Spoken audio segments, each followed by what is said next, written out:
Okay, let's unpack this. I mean, think about it. Roughly a third of your entire life is spent sleeping.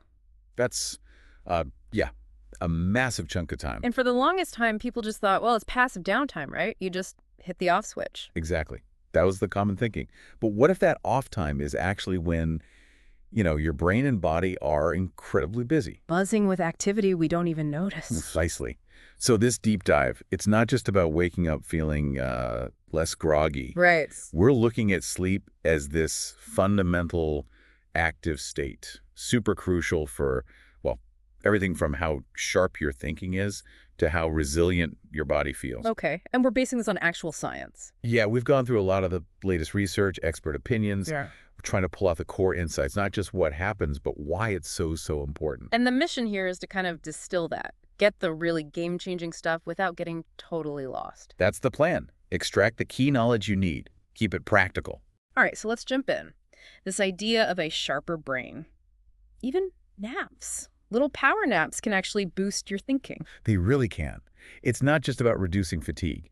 There's this fascinating study at Rice University. Oh, yeah. With macaque monkeys. They had them doing a visual task. Okay. And get this, after just 30 minutes of sleep, not even deep sleep necessarily, their accuracy on that task jumped up noticeably. Wow, just 30 minutes. How? Well, the scientists linked it to different parts of the brain suddenly firing together, in sync, like they got coordinated. Sounds like a quick system tune-up for your brain. You could think of it like that, or like resetting your brain's processing power. Imagine your brain gets cluttered through the day, right? Yeah, definitely feels like that sometimes. So sleep, even just a short burst, seems to clear some of that mental static. It helps different brain regions talk to each other more effectively. Like defragging a hard drive. Exactly like that. Yeah. And if you consistently skip out on enough sleep, that essential reset, it just doesn't happen properly. Which leads to trouble focusing, making decisions. Yeah, exactly. Difficulty with problem solving, clear decision making, just general focus.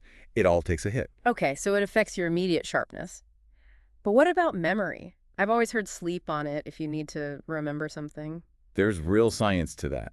Sleep is absolutely critical for memory. It's like the brain's filing system manager. How does that work? Is it sorting through the day's stuff? Pretty much. Think of a part of your brain called the hippocampus, like a temporary inbox for new memories. Okay.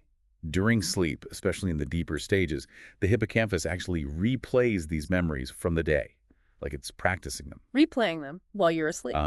And then these replayed memories get gradually shifted over to the cortex, which is more like your brain's long-term storage drive. Ah, so it moves them from the inbox to the main archive. Exactly. And here's a really neat part. Mm. There are these three specific types of brain waves involved. Yeah. They call them slow waves, spindles, and ripples. And these waves actually coordinate with the rhythm of your breathing while you sleep. It's like this combined system helps to tag and lock in those important memories securely. Wow, so breathing, brain waves, memory, it's all connected. It's a beautifully orchestrated process. So yeah, sleeping on it really does help cement memories and can even help you untangle problems. Right. So a rested brain is sharper, remembers better.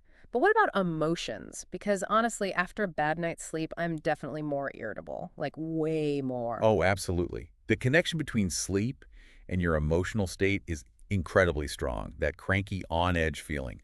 It's not just you being difficult. Good to know. It's rooted in brain activity. Studies have actually shown this quite clearly. They took volunteers, restricted their sleep to maybe 4 or 5 hours a night for a week, and they reported significant increases in feelings of anger, anxiety, and just general mental exhaustion. It's from 1 week of bad sleep. Yep. And neurologically, what seems to happen is that the amygdala, think of it as your brain's emotion center or like its alarm system. Yeah. It becomes overactive when you're sleep deprived. It gets too sensitive. So it's triggering more easily. Precisely. Yeah. And that disrupts your normal ability to process emotions calmly. You become much more reactive to everyday stresses. That makes so much sense. And long term, if someone has chronic insomnia.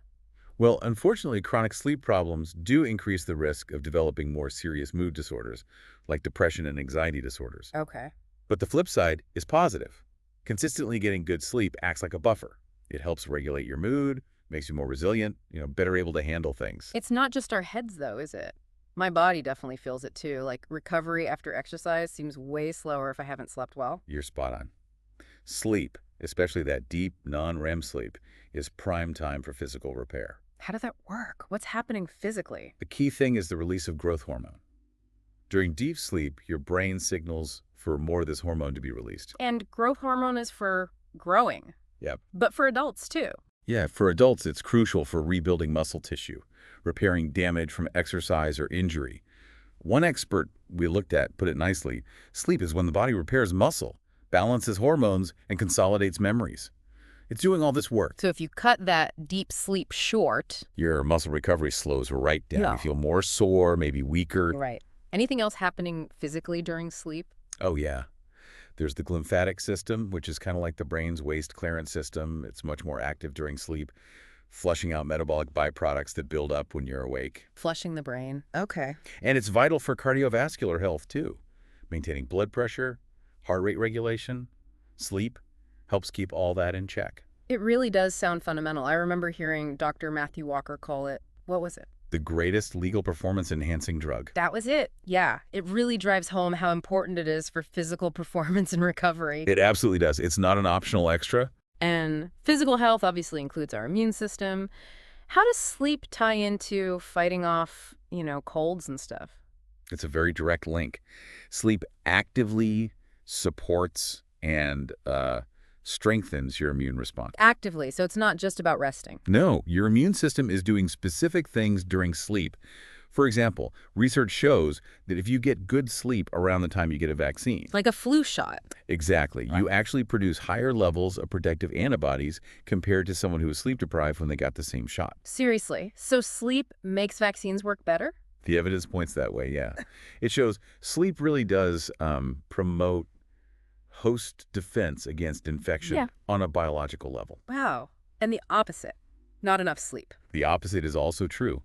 Chronic sleep loss weakens your immune defenses. It can even lead to a sort of low-level chronic inflammation throughout your body, Which makes you more likely to get sick. more susceptible to common illnesses. Yeah. So really prioritizing regular healthy sleep is a powerful way to just naturally boost your immunity. It feels like sleep is pulling the strings on so many different systems. What about hormones, metabolism? You mentioned balancing hormones earlier. Yeah, it's a huge area. Sleep is critical for regulating hormones that control appetite, stress, metabolism, Mm-hmm. the whole network. Appetite hormones, like making you feel hungry or full. Exactly. When you're short on sleep, you tend to produce more ghrelin, that's the I'm hungry hormone, and less leptin, which is the I'm full hormone.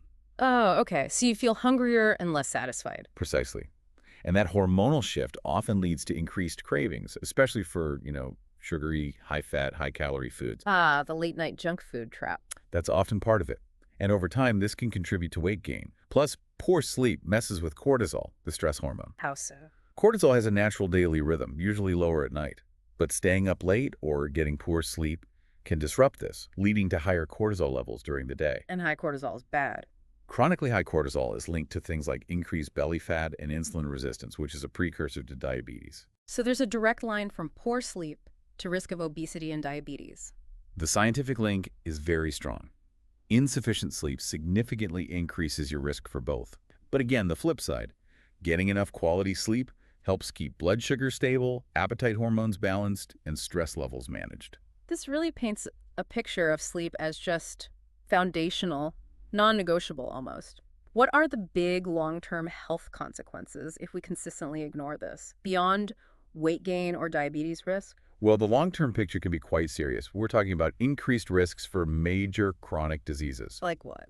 Large studies following people for many years consistently link chronic sleep deprivation, meaning regularly getting less than, say, 6 hours, to higher rates of obesity, type 2 diabetes, definitely cardiovascular disease like heart attacks and stroke. Heart disease and stroke, too. Wow. Yes, and even some types of cancer have shown associations. That Uppsala University study you mentioned earlier was striking. Remind me. It followed a huge group for over 10 years. They found that people sleeping only 3 to 5 hours a night had a significantly higher chance of developing type 2 diabetes compared to those getting a healthier 6 to 9 hours. Just from lack of sleep. The risk was markedly higher. And the underlying mechanisms often involve things like chronic inflammation, which we know is bad for the heart, and other harmful physiological changes that just wear the body down over time. This also potentially increases risk for neurodegenerative diseases later in life. So it really impacts long-term brain health, too. It seems likely, yes. That glymphatic waste clearance system we talked about, it's thought to help clear out proteins associated with Alzheimer's disease, and it works best during sleep. Okay, the message is loud and clear. Consistently getting enough sleep, like that 7 to 9 hour range for most adults, is genuinely protective for long-term health. It's one of the most powerful preventative health behaviors we have access to, truly. All right, this is all incredibly compelling. So let's shift to the practical side. Let's get down to brass tacks. What can we actually do to improve our sleep based on all this research? Great question. There are definitely evidence-based habits that make a real difference. The absolute cornerstone is consistency. Meaning? Trying to stick to a regular sleep schedule, going to bed and waking up around the same time each day. Yes, even on weekends, as much as possible. Okay, that consistency helps set your body's internal clock. What else? Your sleep environment is huge. Make your bedroom as cool, dark, and quiet as you possibly can. Think cave. Cool, dark and quiet. Got it. What about things to avoid? Yeah, avoiding stimulants is key, especially later in the day. So caffeine after lunchtime is often a bad idea for sensitive people. Also, avoid really large meals or too much alcohol close to bedtime. Right, they can disrupt sleep quality. Definitely. And finally, having a wind-down routine can be really effective. A routine? Like what? Something relaxing that signals to your body it's time to prepare for sleep. Maybe reading a physical book, not on a bright screen, some light stretching, listening to calm music, taking a warm bath. Yeah. Whatever works for you. So it's about creating the right conditions and signaling to your body. Exactly. The main takeaway really is that we need to start thinking about sleep not as a luxury or something to cut back on when we're busy, but as a fundamental pillar of health, right alongside nutrition and exercise. It's that important. Absolutely. Mhm. And the impact can be significant. Even just consistently adding, say, 1 extra hour of sleep if you're currently shortchanging yourself. That can make a noticeable difference in your sharpness, your mood, your resilience, and ultimately your long-term health protection. Okay, so wrapping this up, this deep dive has really hammered home that sleep isn't passive at all. It's this incredibly dynamic, essential process. Totally. It influences just about everything. Yeah, from how clearly we think, how well we remember things, our emotional balance, Right. To physical recovery, immune strength, hormone balance. and even preventing serious diseases down the road. Precisely. We've seen it's a vital catalyst for sharper thinking, consolidating memory, regulating emotions, repairing the body, supporting immunity, keeping hormones in check, and protecting against long-term illness. It's fundamental. Okay, so here's a final thought for everyone listening. Really think about this. How could even small, manageable tweaks to your sleep habits create a positive ripple effect, affecting not just how you feel tomorrow morning, but your cognitive function, your resilience, your overall health trajectory for years to come? What's maybe one small change you could commit to starting tonight to really prioritize this incredibly vital need?